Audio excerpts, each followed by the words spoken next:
Hi friends, we are today at what's known now as the Davis-Fairfax Cemetery. This cemetery was put in place in 1861 when Matthew Davis was buried here, and this was originally called the Oak Grove Cemetery. It's hidden away off in the woods to my left, your right, and we're going to take a walk down there now. We're going to see the small cemetery. It's a very, very tight-knit family. Lots of family members all together, a couple that weren't in the direct Davis family. But there's also an old homestead up there, again, was known as the Oak Grove Homestead. And so we're going to see all that today, and let's take a walk and see what we can see.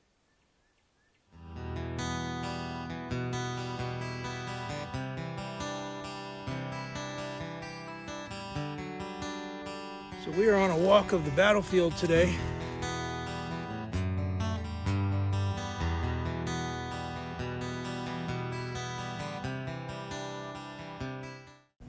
The Davis family first arrived in what would become Prince William County in the early 18th century. They would go on to become postmasters, store owners, and prominent landowners. Both Davis Ford and Davis Ford Road are named after them. In 1847, Matthew Davis purchased 124 acres from Richard Claggett and William Page. He built his homestead here and named it Oak Grove. He lived here with his wife, Mary Ellen Marshall, and all their children. In 1861, Matthew joined the Confederate 49th Virginia Infantry Regiment, but his service did not last long. He passed away the same year at his home. He was buried on the property, establishing what was then called Oak Grove Cemetery. At the time of his death, the property was up to 179 acres, and interest in the property was shared among his heirs. By the 20th century, none of the family members were living on the property. In 1904, Matthew Davis's son John Davis rented it to Hezekiah Reed, his niece Ida's husband. John was also logging the land around the time, employing the help of his niece Rosa Fairfax, his sister Ann Simpson, and nephews Lucien Fairfax and William Carr Davis. In 1906, the property was sold to William and Ella Davis. They were the last members of the Davis family to live on the property. In 1913, it was sold to Stephen Chapura. Chapura was a Hungarian immigrant who had recently moved with his wife and kids to Prince William County from Pennsylvania, where he had worked as a miner. They probably resided in the old Davis house. Chapura passed away in 1944, and in 1956, the property was entrusted to Charles W. Howe, who owned it until 2017, when the remaining 75 acres was purchased by the Asdee Lane LLC. The property has likely been vacant for over 60 years.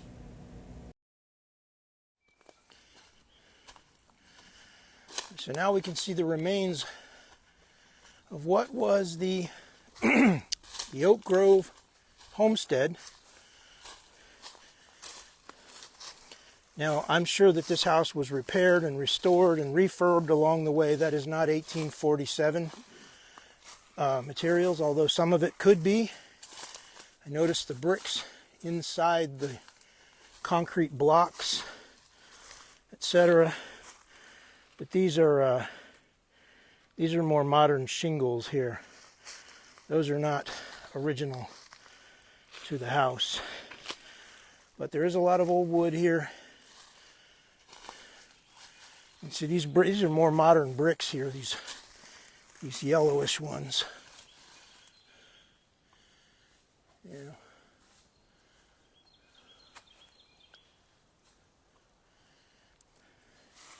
But it is believed that this was lived in up to about 60 years ago.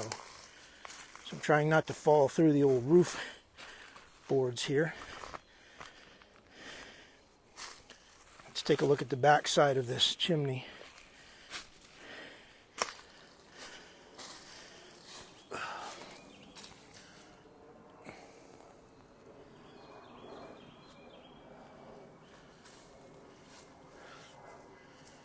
That is what remains of the homestead here.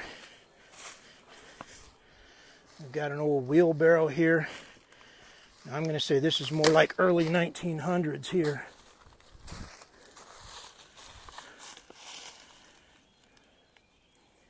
But that is still old. Definitely old. And the cemetery will be right up that hill. and that's where we're heading next. We're heading up the hill now into the cemetery. It's not far from it's maybe 50 yards from where the home was.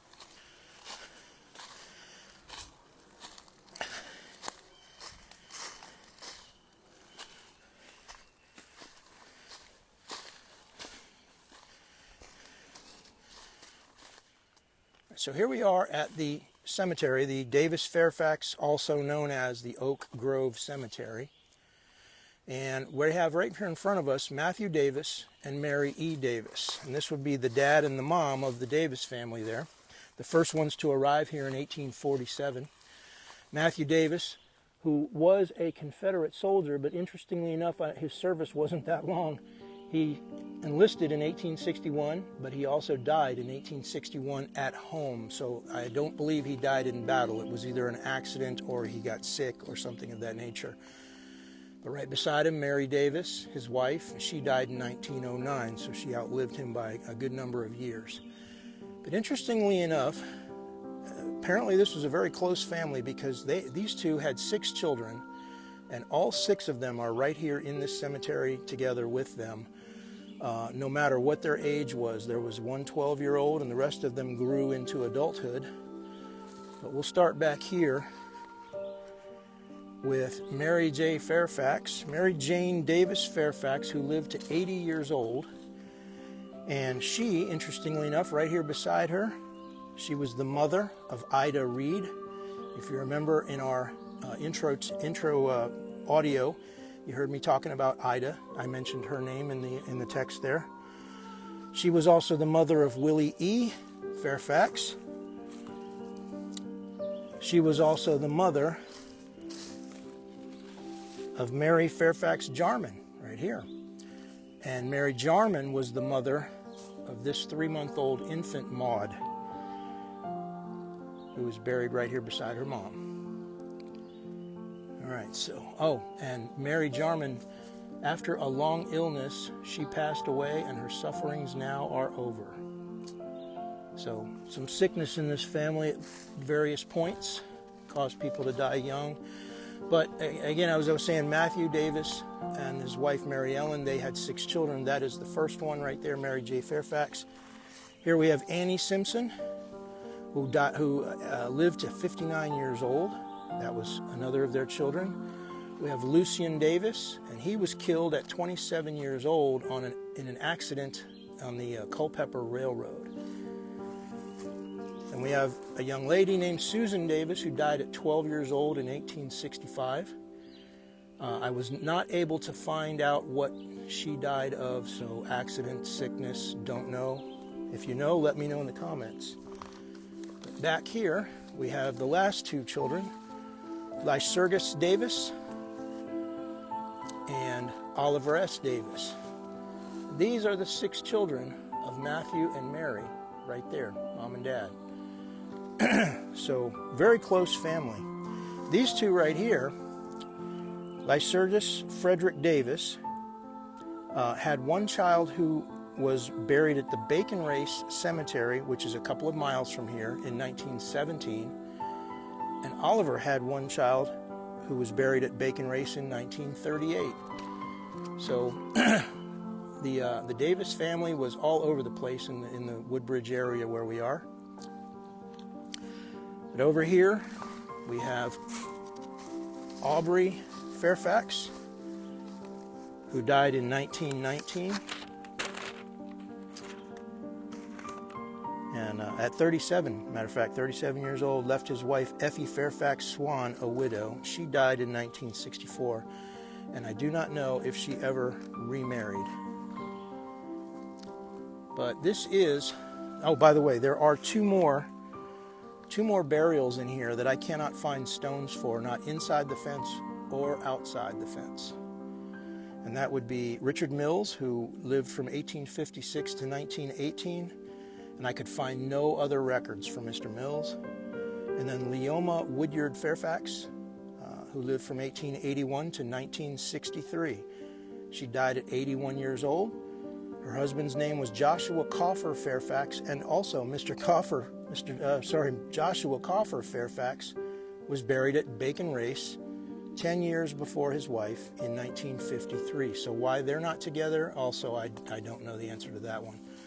But this little family cemetery is roughly 50 yards or so from the old homestead, which if you look right in the center of the screen, you can see the chimney of the homestead that we showed you a few minutes ago down there. So they could walk up here to the top of the hill to see the family at any time they wanted. And that is the Oak Grove Homestead. And then here we have the Oak Grove Family Cemetery. Maybe one more sweep over that. And up here at the front, you can see the original mountings for the iron gate that are still here. Still in the ground, one there, and then part of the fencing is fallen down. But that's it.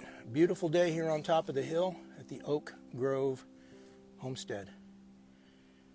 I hope you've enjoyed this video, and until the next one, please take care of yourselves and have a great day.